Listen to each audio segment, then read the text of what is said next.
Order, please. Order, please. Committee on the Whole House on Bills is now called to order. Are the whips satisfied? Yes? Yes? Okay. The motion before the committee is shall clause 13 carry? Okay. Recorded vote has been requested. Okay. Yes. Ready? Ready for the recorded vote, please. Mr. Clark. Yes. Mr. Hurlburt. Yes. Mr. Morse. Yes. Mr. Barnett. Yes. Mr. Baker. Mr. Rodney McDonald. Yes. Mr. McIsaac. Yes. Mr. Muir. Yes. Mr. D'Entremont. Yes. Ms. Bolivar-Gibson. Yes. Mr. Scott. Yes. Mr. Taylor. Yes. Mr. Dunn. Yes. Mr. Chisholm. Yes. Mr. Dukes. Yes. Ms. Casey. Yes. Ms. Stretch. Yes. Mr. Parent. Yes. Mr. Gocher. Yes. Mr. Porter. Yes. Mr. Bain. Yes. Mr. Fage.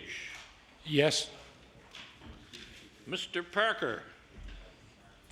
No. Ms. Massey. No. Mr. Steele. No. Mr. McDonnell. No. Ms. Moore. No. Ms. Maureen McDonald. No. Mr. Dexter. No. Mr. Corbett. No. Mr. Manning McDonald. Yes. Mr. McNeil. Yes. Ms. Whalen. Yes. Mr. Sampson. We. Mr. Caldwell. Mr. H. Dave Wilson. Yes. Mr. David A. Wilson. No. Ms. Conrad. No. Mr. Parris. No. Ms. Raymond. No. Mr. Zink. No. Mr. Prera. No. Mr. Epstein. Nay. Mr. Goss. No. Ms. Kent. No. Mr. McKinnon. No. Mr. Belleville. No. Mr. Estabrooks. Nay. Mr. Theriault. Yes. Mr. Glavine. Yes.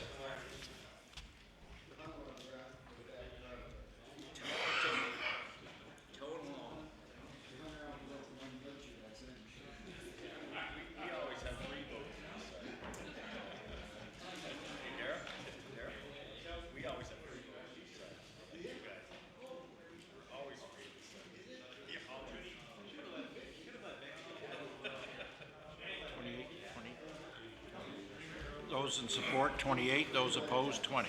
Thank you. The motion is accepted. Clause 13 is carried.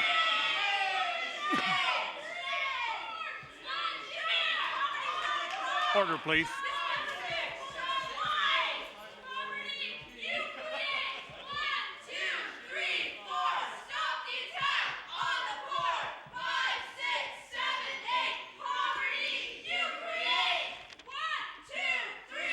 Order, please.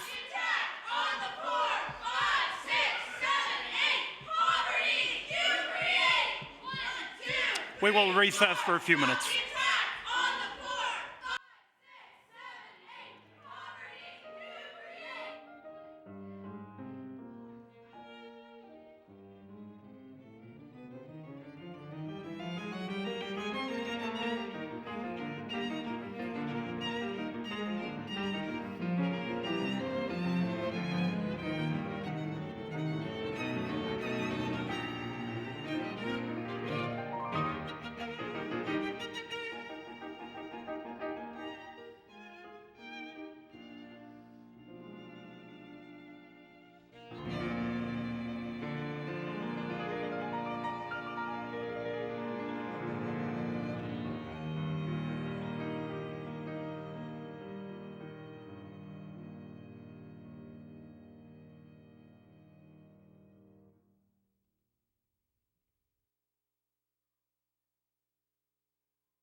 Order, please. The Committee of the Whole House on Bills is now called to order. Shall Clause 14 carry? Carried. Shall Clause 15 carry? Carried. Shall Clause 16 carry? Shall Clause 17 carry? Shall Clause 18 carry? Shall Clause 19 carry? Shall Clause 20 carry? Shall Clause 21 carry? 22? 23? Shall Clause 24 carry? Shall Clause 25 carry? Shall Clause 26 carry? 27? 28? The last clause, shall Clause 29 carry? Carry. Shall the title carry? Shall the bill carry?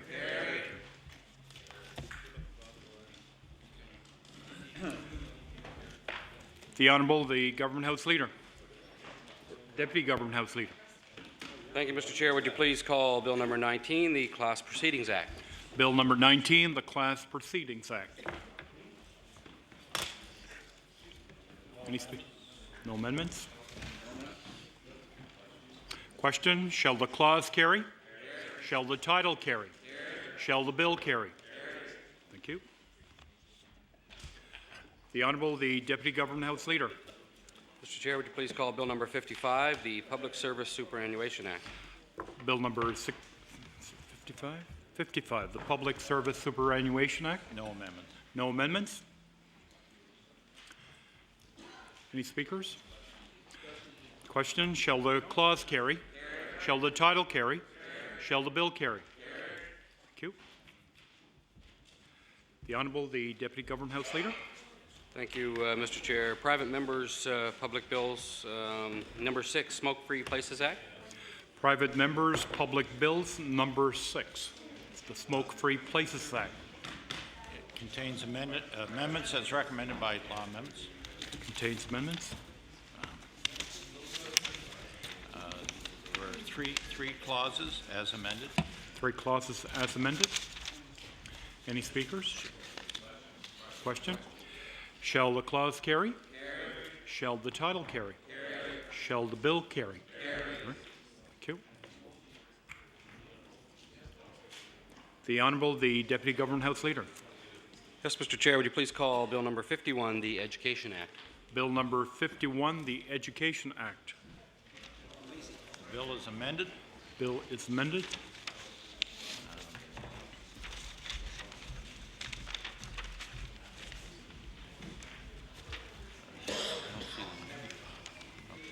Okay. Any Two clauses. 2 clauses? Any speakers? Ready for the question? Question. Shall the clause carry? Shall the title carry? Shall the bill carry? Thank you. The Honourable, the Deputy Government House Leader. Thank you, Mr. Chair. And would you please call Bill number 72, the Retail Business Holiday Closing Act? Bill number 72, the Retail Business Holiday Closing Act. Is the committee ready for the question? Question. It's amended? Okay. All right. Question has been called. Shall the clause carry? Shall the title carry? Shall the bill carry? Thank you.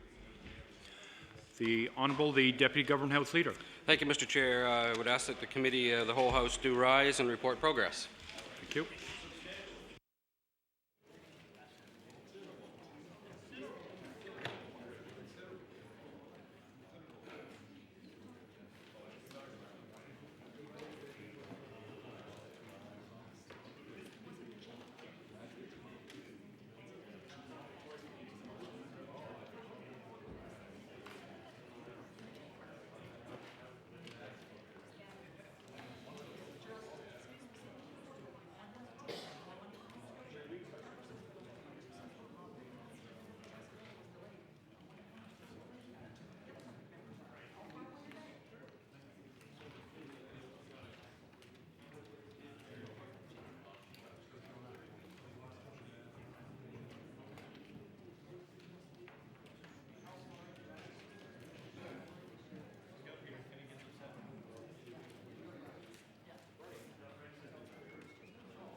Order, please.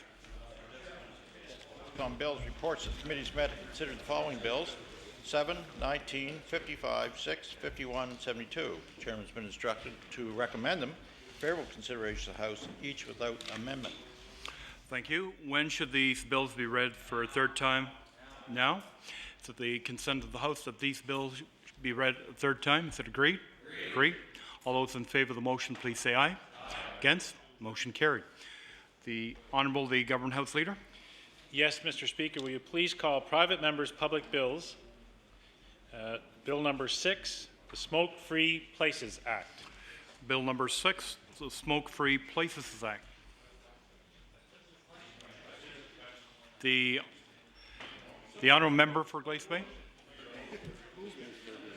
Thank you, Mr. Speaker. I would move third reading of Bill number 6.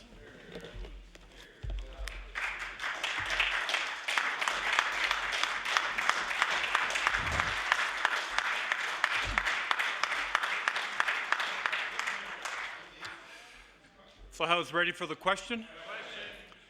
All those in favour of the motion for third reading on Bill number 6, please say aye.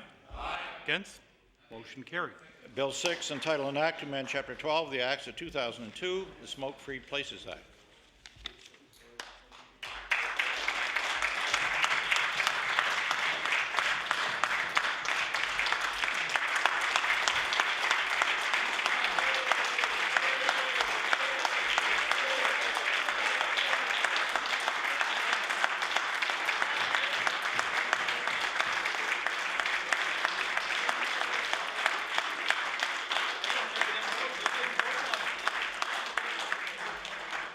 Order that this bill do pass. Order that the title be as read by the clerk. Order that the bill be engrossed. The Honourable the Government House Leader. Yes, thank you, Mr. Speaker. Will you please call Bill 51, the Education Act? Bill number 51, the Education Act. The Honourable Member for Kings West. Thank you, Mr. Speaker. I'm pleased today to put forth Bill 51 for third reading, the Education Act. Thank you. So, House ready for the question? Question. All those in favour of the motion, please say aye. Contrary minded, nay. Motion carried. Bill 51, entitled An Act to Amend Chapter 1 of the Acts of 1995-96, the Education Act. Order that this bill do pass. Order that the title be as read by the clerk. Order that this bill be engrossed. The Honourable the Government House Leader. Thank you, Mr. Speaker. Will you please call number 72, the Retail Business Holiday Closing Act? Bill number 72, the Retail Business Holiday Closing Act. The Honourable the Leader of the Liberal Party. Thank you, Mr. Speaker. I'm pleased to move third reading of Bill number 72, the Retail Business Holiday Closing Act. So, House ready for the question? The Honourable the Leader of the Official Opposition. Thank you, Mr. Speaker. I just wanted to take a moment to say that right from the very beginning, when the changes were made under the previous piece of legislation, we felt that it was not a wise move to have removed all of the statutory holidays from the legislation. We're very pleased to see this act back before the legislature. It's been introduced on a number of occasions, as you would know.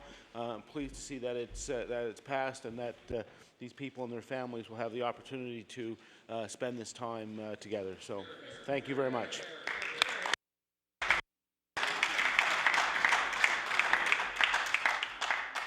Thank you. The Honourable Member for Richmond. Speaker, I simply briefly want to say a few remarks on Bill number 72, and as I've indicated before, I want to commend our leader for bringing forward this bill. And as we've mentioned, as an opposition party, it's always important to strike the balance between being critical of government decisions, of reviewing it with a second glance, and at the same time being able to put forward legislation which is in the best interest of Nova Scotians. And again, I commend the Premier and his government for recognizing going into this holiday season the importance of providing protection to workers to be able to enjoy time with their families. And it's, as I've mentioned before, Mr. Speaker, this bill is an example of not only where an opposition party can bring forward a good idea, but it's going to work within the minority situation to actually be able to get it done and get it passed. And again, I commend our leader and all of the members of the House for moving forward this legislation and providing the Christmas gift to workers throughout this province that they all deserve. Thank you, Mr. Speaker. Thank you. The question has been called on third reading on Bill number 72. Is the House ready for the question? Question. All those in favor of the motion, please say aye. Aye. Against? Motion carried. Bill 72, entitled an act respecting the designated day closing of retail businesses. Or that this bill do pass, or that the title be as read by the clerk, or that this bill be engrossed.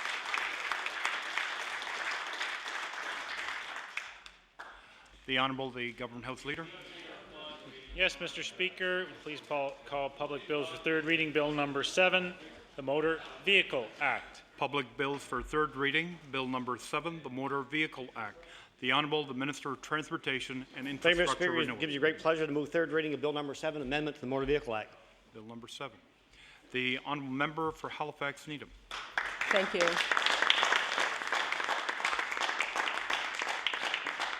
Thank you very much, Mr. Speaker. Mr. Speaker, I'll be very brief. This bill, as we all know, is an omnibus bill, and it does many things.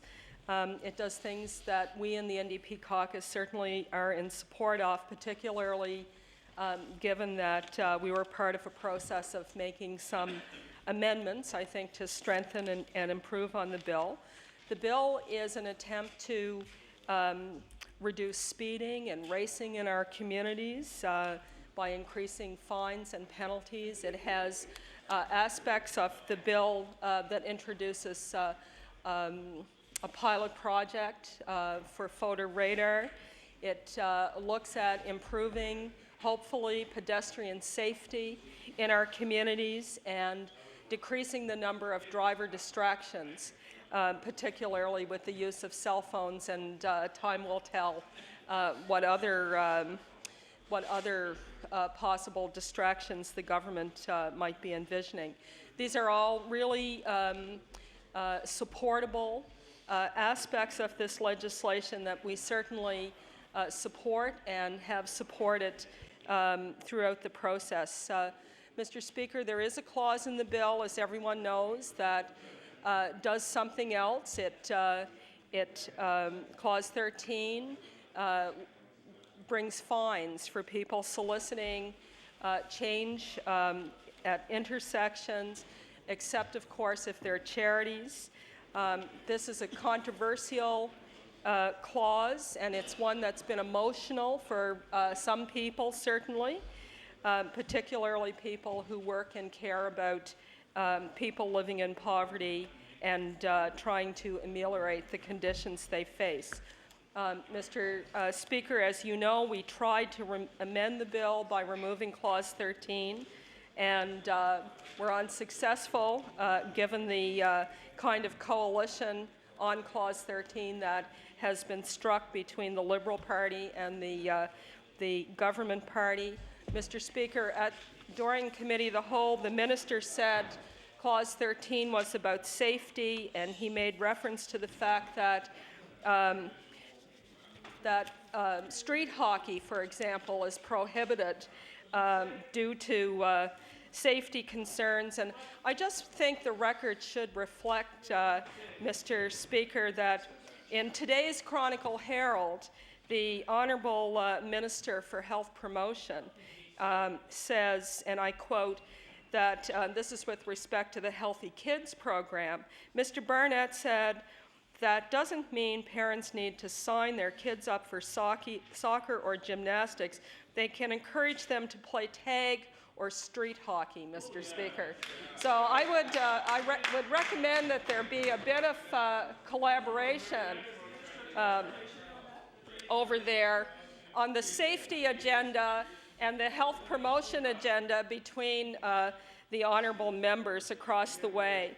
At any rate, Mr. Speaker, we were concerned about Clause 13. We did our level best in the law amendments process and here on the floor in the Committee of the Whole to try to encourage members to remove or defeat this particular clause.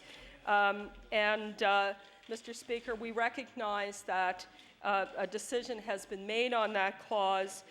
We are prepared to live with that decision for another day, Mr. Speaker.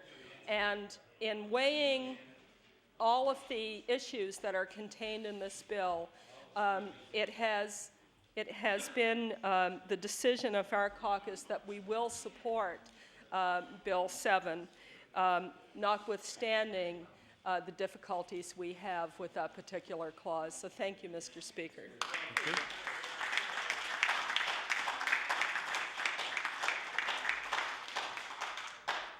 So House ready for the question? Question. All those in favor of the motion, please say aye. Aye. Contrary minded, nay.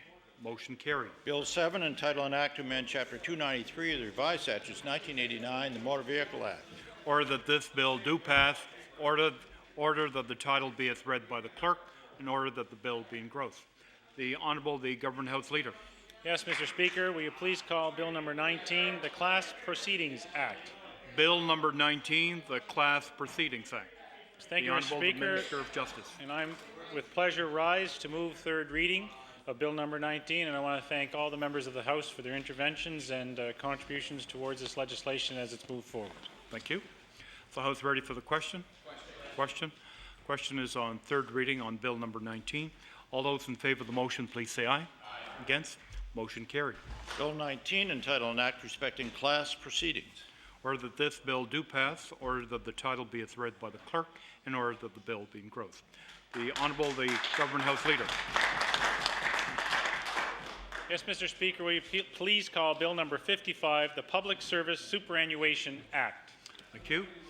Bill number 55, the Public Service Superannuation Act. The Honourable the Acting Minister of Finance.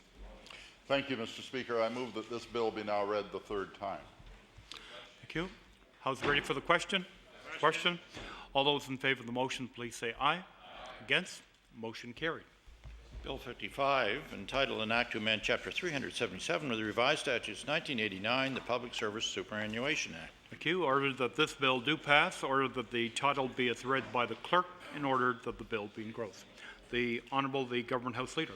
Yes, thank you, Mr. Speaker. Mr. Speaker, I'd like to seek the unanimous consent of the House to consider third reading of Bill number 111, the House of Assembly Act. Is the House ready for the question? Second reading. Okay. So we're Getting doing ahead of myself there. Bill number 111 for second reading. Is the House ready for the question? Question. All those in favour of the motion, please say aye. Aye. Against? Motion carried. Bill 111, entitled an act to amend Chapter 1, 1992 supplement of the Revised Statutes 1989, the House of Assembly Act. The Honourable the Government House Leader. Yes, thank you, Mr. Speaker. Mr. Speaker, at this time I'd like to seek the unanimous consent of the House to proceed with consideration of third reading of Bill number 111, the House of Assembly Act. Is it agreed? Third reading on Bill number 11. It is agreed. All those in favour of the motion, please say aye. Aye. Against? Motion carried. Bill 111, entitled an act to amend Chapter 1, 1992 supplement of the Revised Statutes 1989, the House of Assembly Act. Thank you. Order that this bill do pass. Order that the title be as read by the clerk. In order that the bill be engrossed. The Honourable the Government House Leader.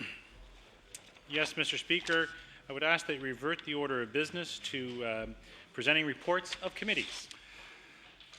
Is that agreed? Is it agreed? Presenting reports of committees. The Honourable the Government House Leader. Yes, thank you, Mr. Speaker. As Chairman of the Committee on Law Amendments, I'm directed to report the committee has met and considered the following bill. Bill number 94, an act to establish a poverty reduction strategy working group in Nova Scotia. The committee recommends this bill to the favourable consideration of the House without amendment.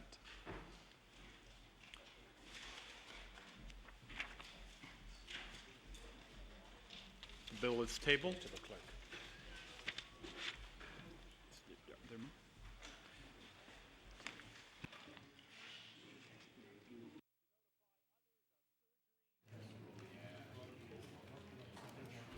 Okay. The Honourable the Government House Leader. Yes, thank you, Mr. Speaker. As Chairman of the Law Amendments Committee, I'm directed to report that the committee has met and considered the following bills. Bill number 10, an act respecting the mandatory reporting of gunshot wounds. Bill number 14, an act respecting provincial assets management and disposition. Bill number 38, an act to amend Chapter 92 of the Revised Statutes 1989, the Consumer Protection Act. Bill number 54, an act to amend Chapter 6 of the Acts of 1994-95, the Maintenance Enforcement Act. The committee recommends these bills to the favorable consideration of the House with certain amendments.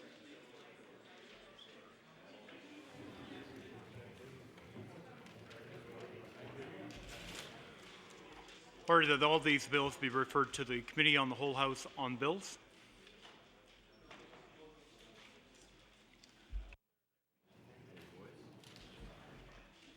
The Honourable the Government House Leader. Yes, Mr. Speaker, I would now ask for the consent of the House to consider the bills reported back from the Law Amendments Committee and the Committee of the Whole House. Is it agreed? Agreed. All those in favour of the motion, please say aye. Against? Motion carried. The Honourable the Government House Leader. Yes, Mr. Speaker, I move that you now leave the chair and the House resolve itself into the Committee of the Whole House on bills. All those in favour of the motion, please say aye. Contrary minded, nay. Motion carried.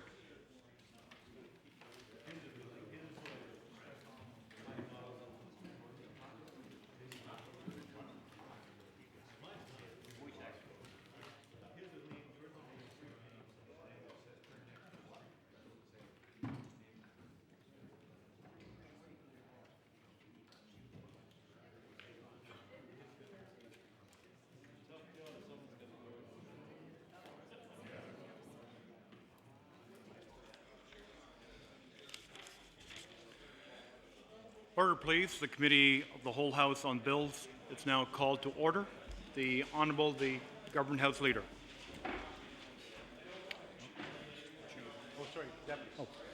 The Honourable the Deputy Government House Leader. Thank you, Mr. Chair. Would you please call Bill number 10, the Gunshot and Stab Wounds Mandatory Reporting Act? Bill number 10. The bill is amended.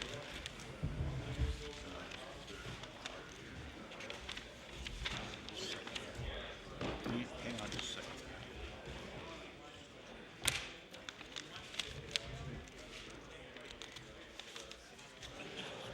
They don't have a, they say they have an underlined version here. Okay. Can I just have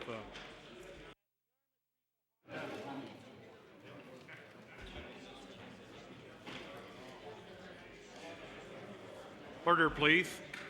Bill number 10, an act respecting the mandatory reporting and gunshot wounds. The bill has been amended, including the title.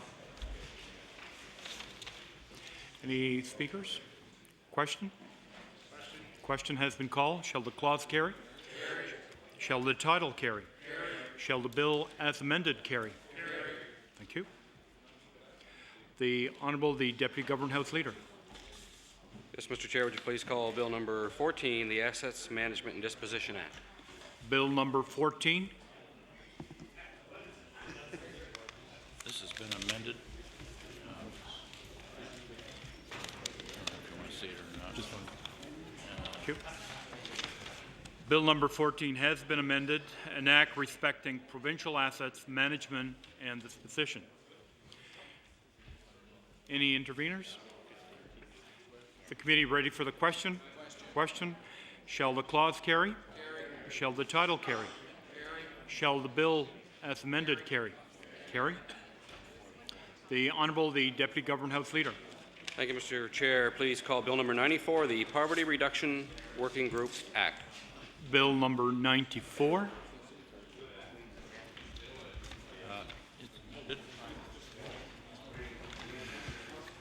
Bill number 94, an act to establish a poverty reduction strategy working group in Nova Scotia, has been amended. Any interveners? Shall the clause carry? Carry. Shall the title carry? Shall the bill as amended carry? Carry.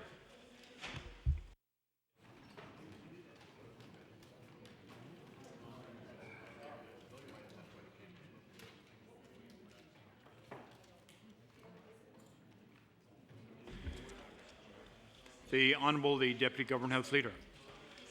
Yes, Mr. Chair. Would you please call Bill number 38, the Consumer Protection Act? Bill number 38. This has been amended. Thank you. Bill number 38, an act to amend Chapter 92 of the Revised Statutes of 1989, the Consumer Protection Act, has been amended. Any interveners? The committee ready for the question? Question. Shall the clause carry? Shall the title carry? Shall the bill as amended carry? Thank you. The Honourable the Deputy Government House Leader. Thank you, Mr. Chair. Please call Bill number 54, the Maintenance Enforcement Act. Bill number 54.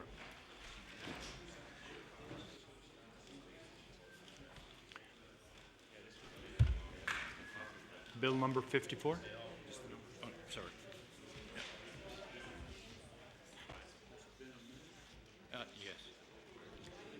Bill number 54, an act to amend Chapter 6 of the Acts of 1994-1995, the Maintenance Enforcement Act, has been amended. Are there any interveners? Is the committee ready for the question? Question. Shall the clause carry? Shall the title carry? Shall the bill as amended carry? Carry.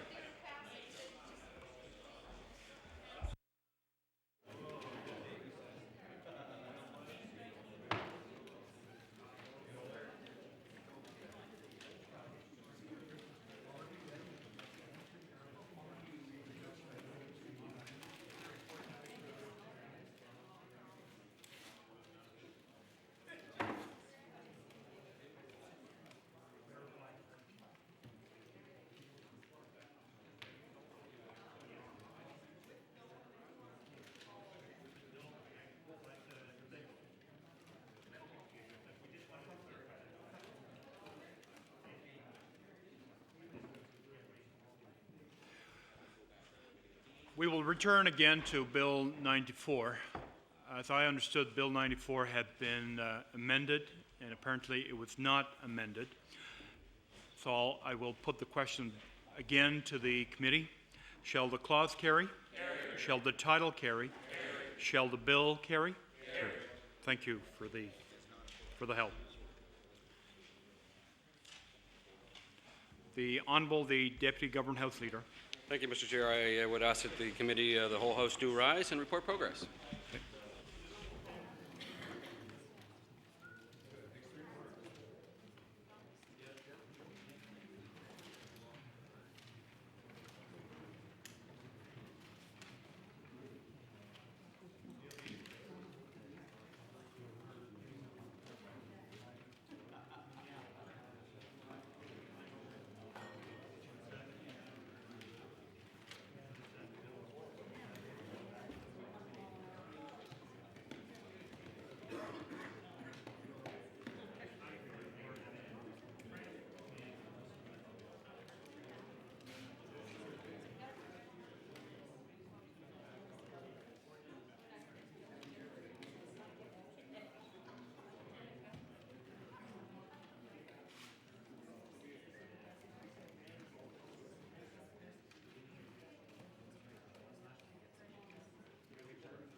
Order, please. Now call the House back to order. The Committee of the Whole House on Bills reports that it has met and considered the following bills: 10, 14, 94, 38, and 54. Chairman's been instructed to recommend them for favorable consideration of the House, each without amendment. Order that these bills be read a third time on a future day. The honourable member for Pictou West. Thank you, Mr. Speaker. I would like to ask, permission perhaps to revert back to the presenting reports of committees. Is it agreed? Agreed. All those in favour of the motion, please say aye. Against? Motion carried. The honourable member from Pictou West. Well, thank you, Mr. Speaker. As chairman of the Private and Local Bills Committee, I am directed to report that the committee has met and considered the following bill. Bill number 83, an act respecting the Halifax Regional Water Commission Act, and the committee recommends this bill to the favorable consideration of the House without amendments. Order that this bill be referred to the Committee on the Whole House on Bills. The Honourable, the Government House Leader. Yes, thank you, Mr. Speaker. I move that you do leave the chair and the committee for the House resolve itself in the Committee of the Whole House on Bills. House ready for the question? Question. All those in favour of the motion, please say aye. Say aye. Contrary minded, nay. Motion carried.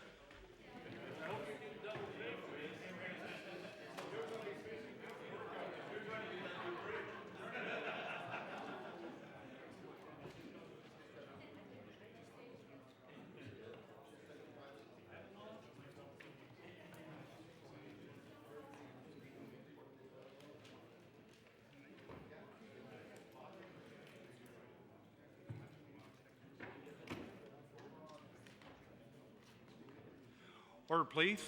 We'll now call the Committee on the Whole House on Bills to order. The Deputy Government House Leader.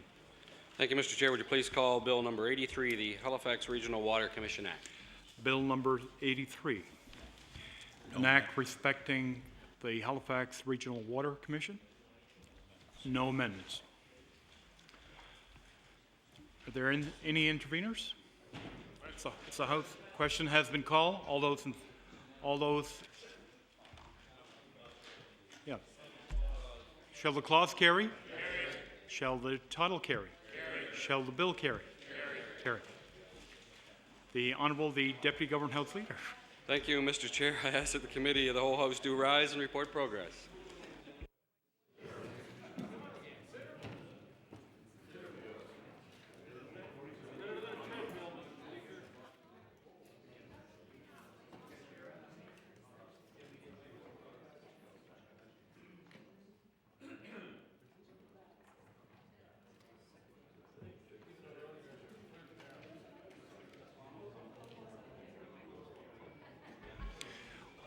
Order, please. The House is now called back to order.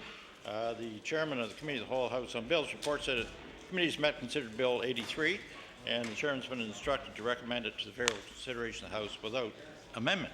Thank you. Order that this bill be read a third time on a future day. The Honourable, the Government House Leader.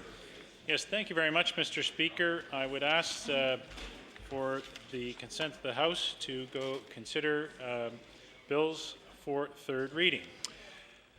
Is the House ready for the question? Question. All those in favour of the motion, please say aye. Aye. Against? Motion carried. The Honourable, the Government House Leader. Yes, Mr. Speaker, please call private and local bills. Bill number 83, the Halifax Regional Water Commission Act. Bill number 83. The Honourable, the Member for Halifax Clayton Park. Yes, Mr. Speaker, it's my pleasure to move third reading on this bill. Thank you. It's Bill number 83, an act respecting the Halifax Regional Water Commission. Thank you.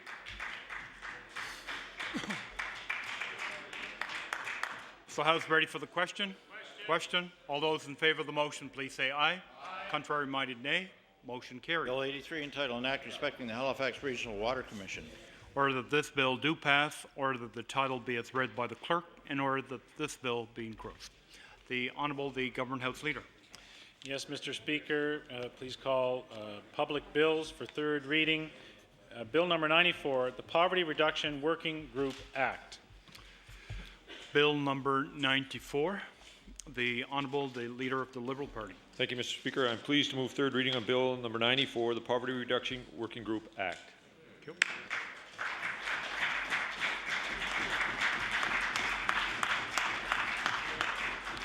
Is the House ready for the question? Question. All those in favour of the motion, please say aye. Contrary-minded, nay. Motion carried. Bill 94, entitled An Act to Establish a Poverty Reduction Strategy Working Group in Nova Scotia. Order that this bill do pass, or that the title be as read by the clerk, in order that the bill be engrossed. The Honourable, the Government House Leader. Yes, thank you, Mr. Speaker. Will you please call Bill number 54, the Maintenance Enforcement Act? Bill number 54. The Honourable Member for Timberley Prospect. Thank you, Mr. Speaker. Just prior to moving the third reading, I would like to in particular thank the Justice Department for their patience with the new Justice critic from the NDP. I would like to thank them for their patience and their advice, particularly with the amendment. I would like to thank also the Auditor General for the thorough review that he did of the Maintenance Enforcement Act itself and the staff. I think it's important that we understand the fact that we work carefully with maintenance enforcement and the officials there. They do a professional job, and hopefully this bill will be able to assist them in their duties. And finally, we'd like to thank those affected with maintenance enforcement. Their patience is exemplary, and this bill will assist as we try to make sure that the dollars get in the right people's hands as quickly as possible. And with those comments, I move third reading of Bill 54, an amendment to the Maintenance Enforcement Act. Thank you. The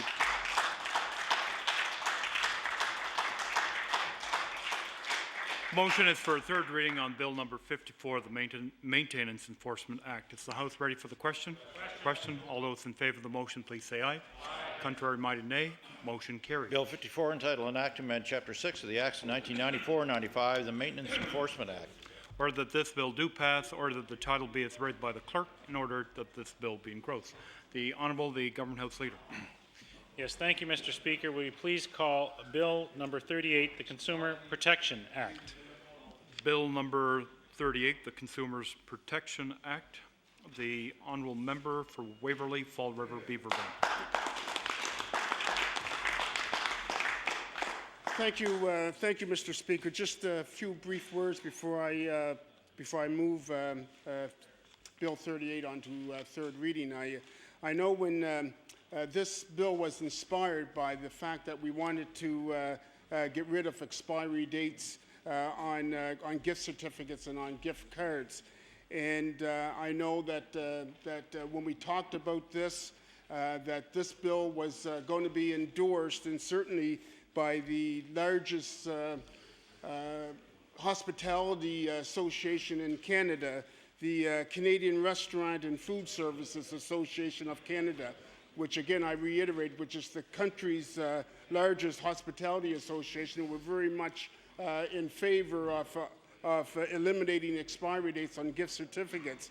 And I guess I see this as a sort of a half win, that we put up a bill to get rid of expiry dates. We end up with an expiry date with a limited timeline on it. So I just wanted, for the record, to show that I did have some, I guess, some concerns with respect to the amendment. I think that as a consumer, under Consumer Protection Act, that a dollar spent is a dollar spent. Having said that, I move third reading of Bill 38. Thank you. Is the House ready for the question? Third reading on Bill number 38, the Consumer Protection Act. All those in favour of the motion, please say aye. Contrary-minded, nay. Motion carried. Bill 38, entitled An Act to Amend Chapter 92 of the Revised Statutes 1989, the Consumer Protection Act. Order that this bill do pass, or that the title be as read by the clerk, in order that the bill be engrossed. The Honourable, the Government House Leader. Yes, thank you, Mr. Speaker. Will you please call Bill number 14, the Assets Management and Disposition Act? Bill number 14, the Assets Management and Disposition Act. The Honourable, the Minister of Justice. Thank you very much, Mr. Speaker, and I just again want to thank all members for their contributions as this piece of legislation has moved through the House. And again, with that, I'm very proud to move third reading of Bill number 14. So House read the Honourable Member for Halifax Fairview. Thank you, Mr. Speaker. Very briefly, our caucus will be voting against this bill, and I wanted to take a few minutes to explain why. This is a companion piece to Bill 11, the Civil Forfeiture Act, which we voted for. This bill puts in place the mechanism for establishing the Office of the Manager of Assets who would actually carry out these forfeitures. And the bill as presented to the House was completely devoid of any accountability mechanisms, completely devoid of any notion of who the manager would report to, what they had to do with the assets, how would they conduct themselves, which minister they reported to. The bill was absolutely silent. It wasn't clear if they were subject to the Freedom of Information Act, not clear if they were subject to the Auditor General Act. We are giving a person extraordinary, unprecedented powers to go to court and seize the assets of Nova Scotians, and yet the bill was absolutely silent on accountability. I'm pleased to say that today the government brought forward certain amendments which goes a very small way towards establishing those accountability mechanisms, but because of the amounts of money that will be involved, because of the extraordinary powers involved, we believe that the government has not yet gone far enough to establish those very important accountability mechanisms, and therefore, while we supported the concept laid out in Bill 11, we believe that further improvements are needed to Bill 14, and that is why we will be voting against. Thank you.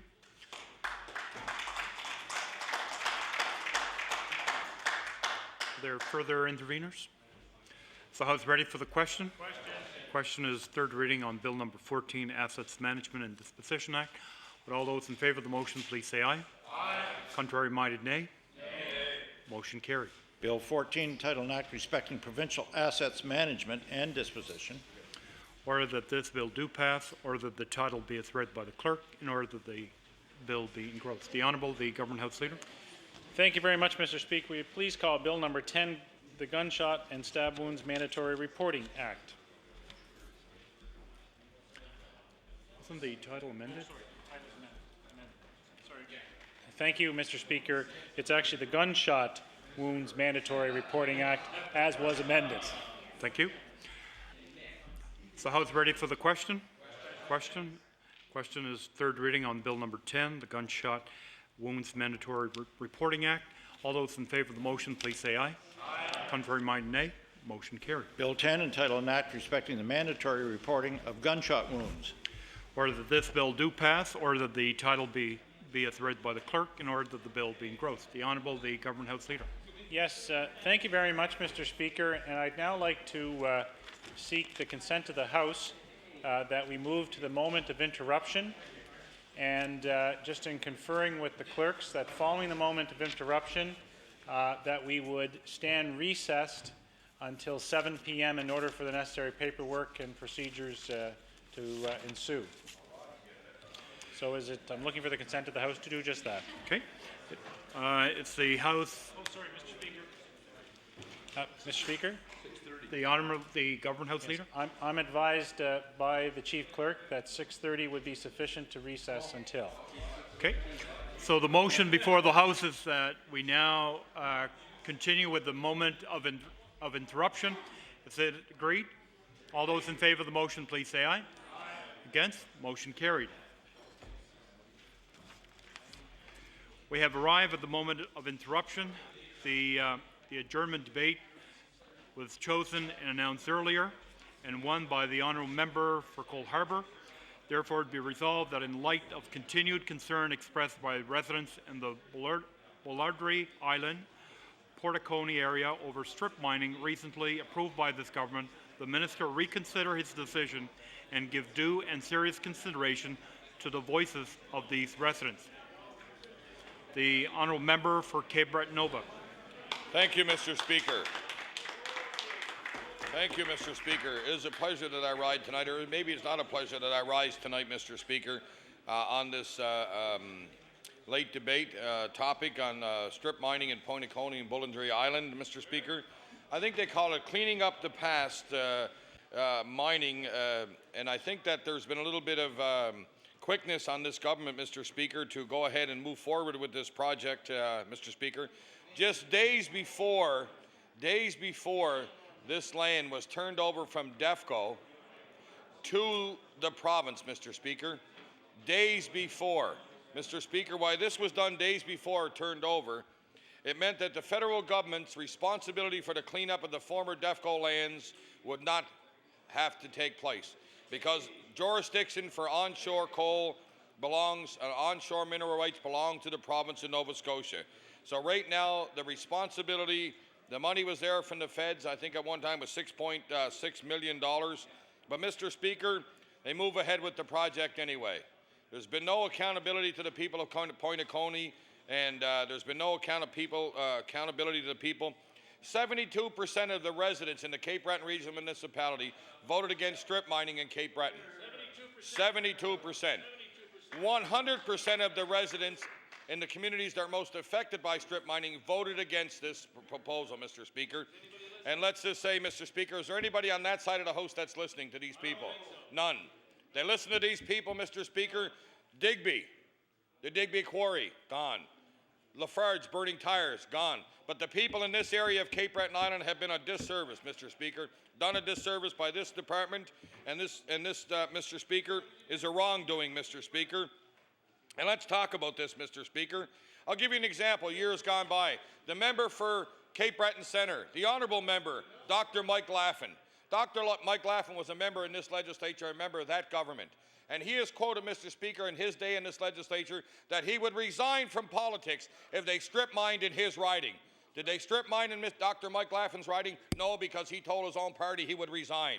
I'll give you another example of the MLA from Cape Breton West by the name of Big Donnie McLeod, who was a member of the Conservative Party.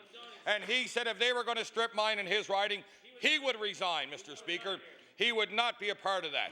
And did they strip mine in those ridings? No. They were men of fortitude. They were men that had the guts to stand up and represent the people that they represent in their riding. They stood up in their riding and said, now, Mr. Speaker, we in this legislature today, Mr. Speaker, if you were to go to the website of Citizens Against Strip Mining, and on their website it will say the MLAs that are for strip mining, the MLAs that are against it. Mr. Speaker, the MLA for Cape Breton West is against strip mining. Mr. Speaker, the gentleman that sits in that chair should sit down one of these days and take his place in this legislature and tell them, because he's against strip mining. Well, why are they still doing strip mining in that area? This is the government, and I'll quote in the speech from the throne, the most passionate minister in Canada is the Department of the Environment. Why is he doing this to these people in Cape Breton? Why? Explain to me why. Is it possible that, and we'll go back to elections, that big corporations donate money to political parties in the province of Nova Scotia? Mr. Speaker, Pioneer Coal, Mr. Speaker, Pioneer Coal, Mr. Speaker, Pioneer Coal donated $7,500 to the leadership of that party, Mr. Speaker, and that's a fact. That's a shame. And he also donated $2,500 to the fellow that lost the leadership, Mr. Speaker. So that's a fact. And I'd like to see the minister stand in his place and deny those facts. They are facts. They are facts to this government, Mr. Speaker. Mr. Speaker, these were mines that were owned by the federal government. The people of Cape Breton don't understand. A week beforehand, when the federal government had the opportunity and had the money to clean up that land, they turn it over to the province. What did the province do? They ignore the citizens. They ignore the citizens of Bullingdry Island. They ignored it. Could you imagine the beautiful picture now from the Bedore Lookoff of that giant hole in I'm ashamed to go home that way. I drive home Route 4, so I don't got to look at that hole in that coming down that mountain. It's a shame, Mr. Speaker. It's going to cost, Mr. Speaker, it wouldn't have cost the taxpayers of this province a nickel, because it was a federal problem. But now, Mr. Speaker, the taxpayer, you know what, Mr. Speaker? I'll tell you, the people of this province are getting a very big royalty from this coal. $1 a ton. $1 a ton royalties. You can imagine the employment. $1 a ton. $1 a ton. And can you imagine the environmental damage? Let's see the minister speak about the damage to the blasting over there in the people's homes. Let's see him speak to the runoff in the water going into the ocean, killing our fisheries. Bald eagles, the beautiful owls, birdwatch. It's just gorgeous over there. Speak about the damage to the environment. Speak about those things, Mr. Speaker. This is the second time in 25 years that the people of Bullingdry Island and Point of Coney have gone through this. remediation, go down to Cape Breton, it looks like a moonscape. That's what it looks like down there. It looks like a moonscape. Get your telescope and have a look at the moon. That's what it looks like, Mr. Speaker. Go drive, after 12 years of remediation in reserve mines, it looks like a moonscape. Is this the kind of thing that we want in our province? Is this the kind of thing that we want, Mr. Speaker? You know, who's getting wealthy on this, Mr. Speaker? Who's getting wealthy? Is it creating massive employment to replace the jobs lost in the steel plant and the coal mines? No. Mr. Speaker, what is it doing? $1 a ton. $1 a ton. And the beautiful island of Cape Breton Island get destroyed. Destroyed. Destroyed. You know, was this a misconceived approach to what we're told in Cape Breton? Is this what we're told in our island? That here's this beautiful island. Yet the people of Digby, the Digby Quarry, they won their battle. The people of Brookfield won their battle. This minister kowtowed to those people and that.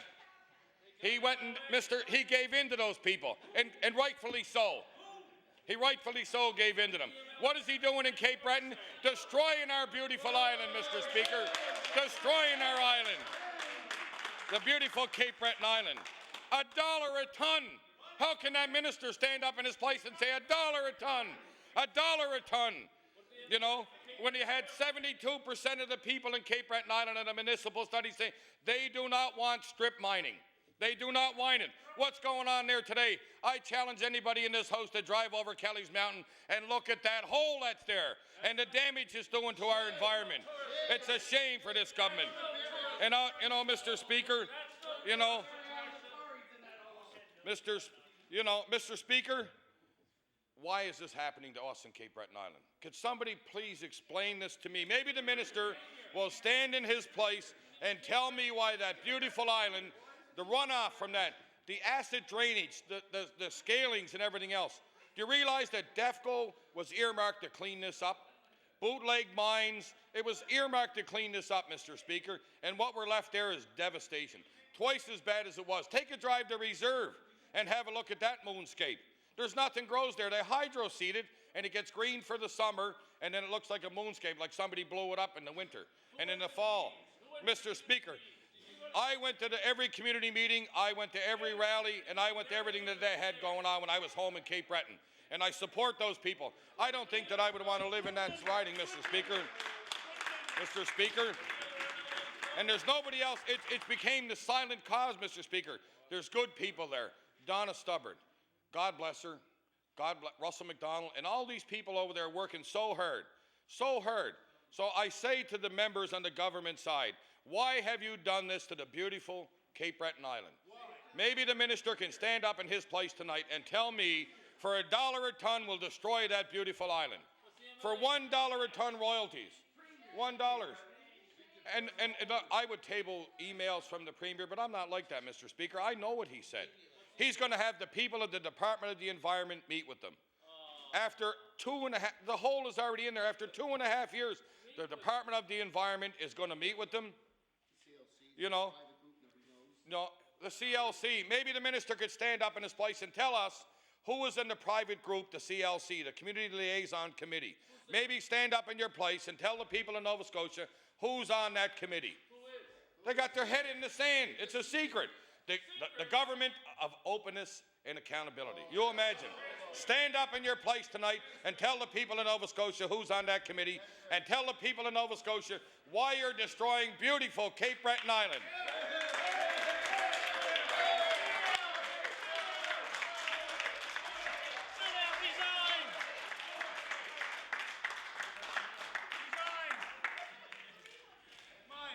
Thank you.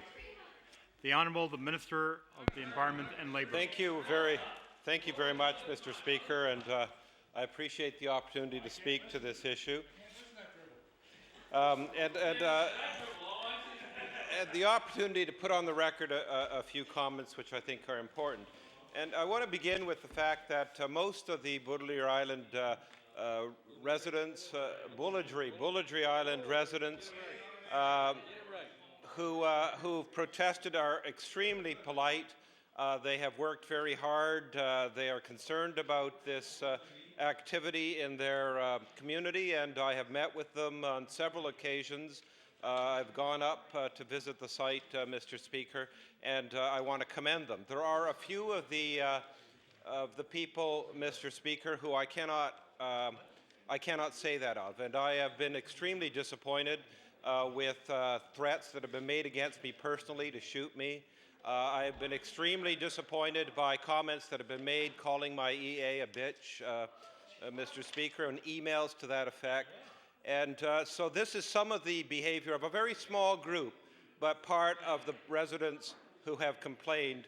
And I can table those emails if you want, Mr. Speaker. And I want to put on the record my concern with that type of activity. Most of them have been very thoughtful, passionate, which I applaud them for, and thoughtful about their complaints. And I will listen, Mr. Speaker, I will listen always to people who are passionate, who care, who have a different opinion than I may have or than the government have. But, Mr. Speaker, those sorts of protests that I mentioned before simply demean the whole process, and I'd like to put that on the record. But more importantly, Mr. Speaker, more importantly, this motion puzzles me because the motion reads like this, that the minister reconsider his decision about Bullardree Island, Point of Coney area. Mr. Speaker, there has been enormous confusion, and the member opposite must be confused as well. I've tried to explain it time and time again, so I have the opportunity to explain it once more. Even the member to my left, who has hounded me with concerns about this from Victoria and the Lakes, and has been a pain in a certain part of my anatomy, which I shall not mention, even he seems to be somewhat confused about this, Mr. Speaker, even though I have explained this time and time again to him. I approved the industrial approval.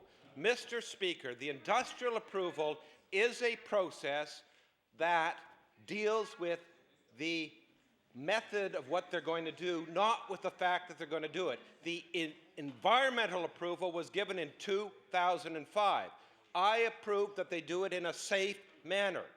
So do you want me to undo my approval of doing it in a safe manner? Do you want them to do it in an unsafe manner? That was the approval I gave, Mr. Speaker. That was the approval the Minister of the Environment had before him on how to do it in a safe manner. I asked them to look at water, I asked them to look at reclamation, and I made sure that they had the very safest methods for doing what was approved back in 2005. So does the honourable member want me to undo that? Does the honourable member want me to give an industrial approval in an unsafe manner? Is that what this motion is asking for? You don't want it at all. Yes, they don't want it at all. But the motion speaks to a decision I made on industrial approval. And the industrial approval, honourable members, is how to do it in a safe manner. The decision to do it was done in 2005. The decision that I made, that this motion refers to, was how to do it in a safe manner. And I went through every part of that and made sure, along with my staff, that the conditions that were put on the mining operator there were to be done in the safest manner. Is that what the member opposite wants me to undo? Does he want me to take away the conditions that I put to protect water? Does he want me to take away the conditions that I put to control noise? Does he want me to take away the conditions that I put on reclamation? If that's what the honourable member wants, stand in his seat and tell me which condition that I put on them he wants me to take away. I challenge any member opposite. Stand in your seat. Tell me which of the conditions put on the industrial approval that I put on as minister, which one do you want taken away? The safety ones, the noise ones, the water ones, the ones on the environment? Which of those conditions? Have you read the conditions, honourable members? Probably the member opposite has read them at least. Which of those conditions, honourable member, do you want taken away? Because that's what the motion is about. It's saying that I could reconsider those safety decisions. So which ones? Environmental decisions. Which ones should I take away? Mr. Speaker, I'll talk about some of them if you want a little further in the industrial approval. Because my staff have been on site twice a week monitoring this project. And we received numerous complaints, and we respond to every single one of them, Mr. Speaker. So let me tell you some of the things that we've had complaints about that we've looked at.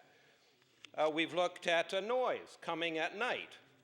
Mr. Speaker. And so we spoke to the proponent about the noise coming at night, and they committed to minimizing working in the vicinity of homes during evening hours. That was one of the things, Mr. Speaker. We looked at site boundaries. That was one of the conditions we put upon the proponent, that there be appropriate site boundaries, and we had complaints about that, and we checked back and found that they weren't working outside their approved site boundaries. We put conditions on, Mr. Speaker, about water collection systems, and we've been on site monitoring the water collection systems. We put conditions on about technical staff review data and monitoring measurements to ensure compliance in blasting noise and ground vibrations. Is that what the honourable member wants me to take away, the condition about ground vibrations, and say, oh, you don't need any conditions on there about ground vibrations? I mean, this motion is very, very confusing, Mr. Speaker. He wants me to take away all the safety conditions that were put on in the industrial approval. And that's perhaps where this motion is confused, because the approval that I gave, Mr. Speaker, was on the industrial approval. We put on conditions on water, on groundwater, on reclamation, on noise, on site boundaries. Those are all good conditions, and yet the honourable member wants me to take them away. Confuses me, Mr. Speaker. He obviously doesn't care about protecting the environment. Thank you.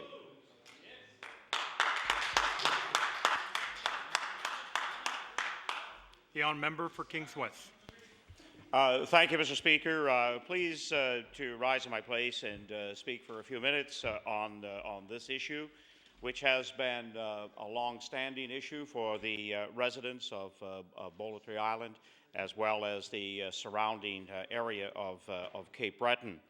I have been to Bollitree on 2 occasions to meet with residents there.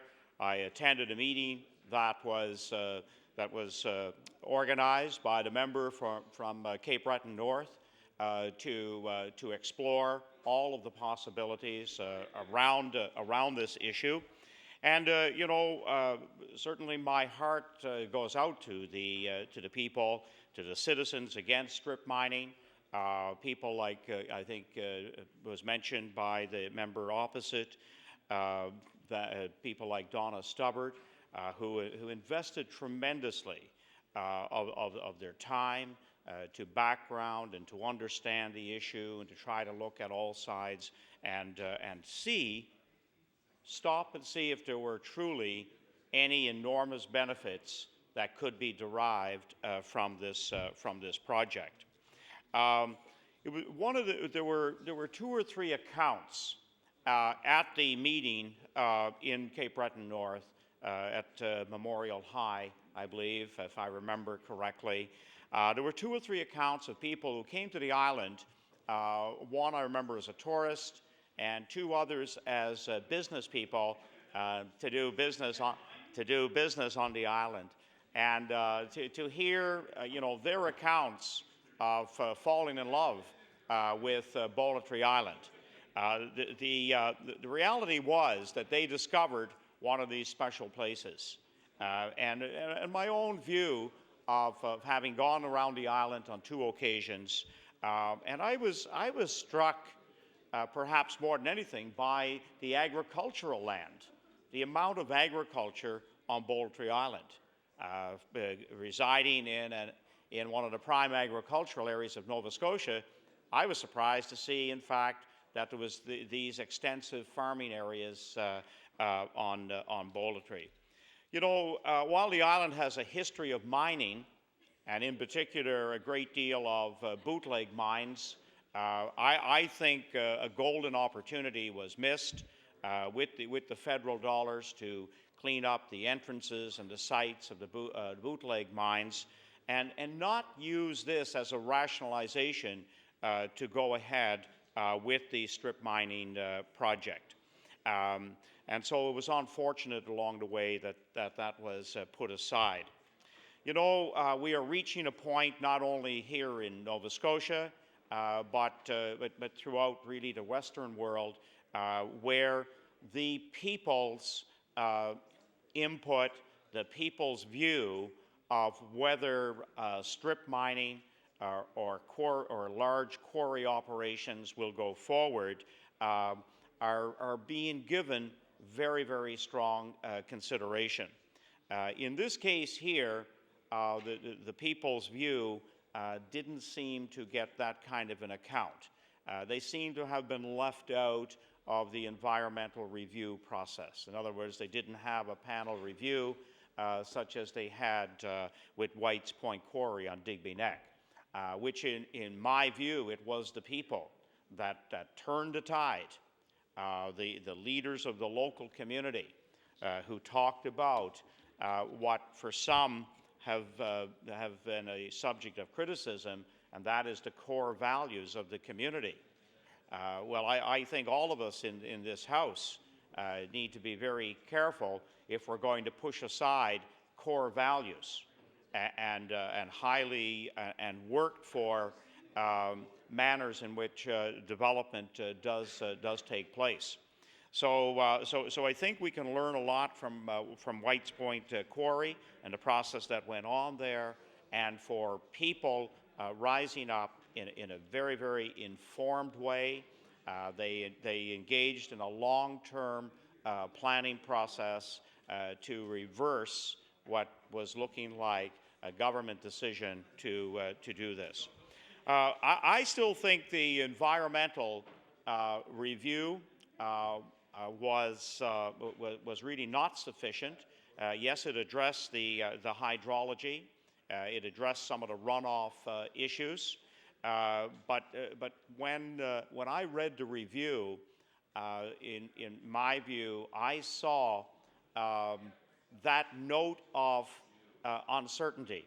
There was some uncertainty around what would happen with a full-scale strip mining operation. And I hope that there will be a review. I hope that this is not a completely dead issue, that the residents and the political representatives will reach a point where they will say, Mr. Minister, this is something we need to take a second look at, and I'm hoping that process will come forward, because if something goes terribly wrong here, if we have an impact on the water and the hydrology of this area, and I speak about that in particular because just recently I read of a novel and demonstration agricultural irrigation project on Boltree Island, and I see the member from Inverness, Victoria Lakes, nodding his head on this. So on the one hand, we have a very progressive activity going on, and then on the other we have strip mining, which the people were against, possibly could work counter to the agriculture.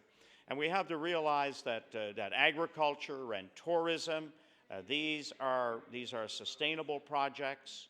The history of strip mining in Cape Breton is a scarring and a blight on the landscape that is only in its infancy to be reclamated properly and to restore what more and more citizens are expecting.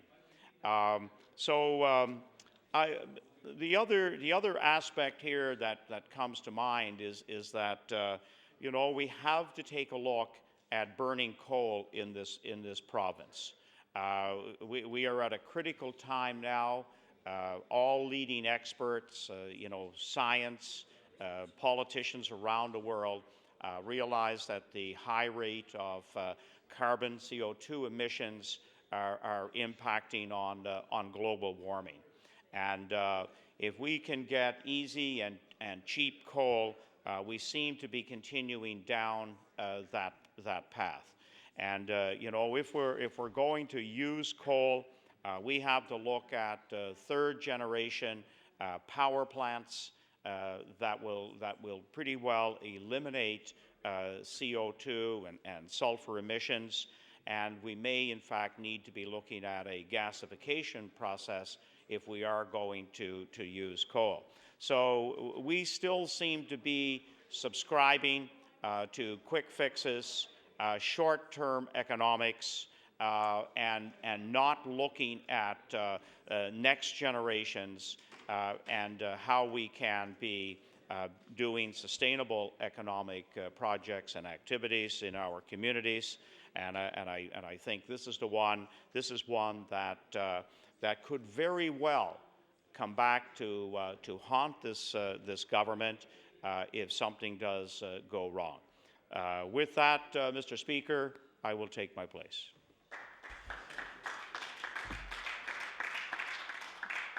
Thank you. I would like to thank all the honourable members for having taken part in tonight's late debate. The House will recess until 6:30. Thank you.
Mm-hmm.